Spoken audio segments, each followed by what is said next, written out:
All right, guys, welcome back. So we have all heard that lag is the key to creating monstrous speed in our golf swing. We're going to talk about whether that's really true, and then we're going to talk about different ways to create lag. There's a whole bunch of different interesting matchups we can do with our arms and our wrists and our bodies to get the club in a lagged position in order to get a good release into the strike where we are creating maximum speed to hit the golf ball as far as we can. Hey guys, if you like this video, please hit the like button, leave a comment down below. Tell me what you're working on with your golf swing and I will shoot future videos for you. And please hit the subscribe button. We are building a great channel here and I appreciate everyone's support. All right, when we start talking about lag angles, if we look at the old school movement, that would be pulling down where we keep a lot of radial deviation here, okay? That gets the shaft into this position where we have, in some cases, 90 degrees. Now, new school would be where we start going more into ulnar with flexion of the lead wrist. That's going to put us at a whole different angle. It's going to get the shaft more behind us, but it's also going to create a good lag angle for us to create speed. Now, when we're talking about that radial steep move, okay, we have to understand some things. Now, I'm probably going to get more narrow, okay? My wrist is going to go into extension here.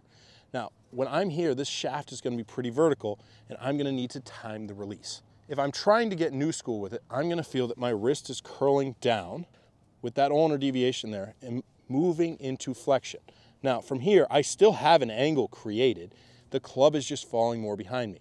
Now, I'm going to worry less about timing of throwing out my hands because I'm going to be rotating my chest to get the club out in front of me, and then I'm just going to throw my arms towards the target.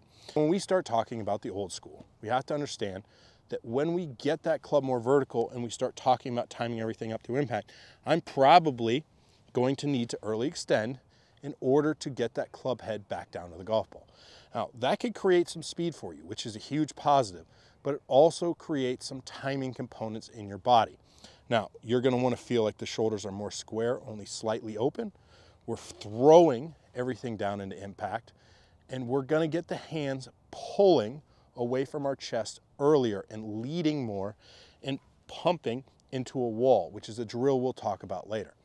So if I'm getting in a position where the club's falling more behind me, from here, I'm going to need to get into a position where my chest really rotates, okay? The rotary movement of the chest is going to set me up for success in the release.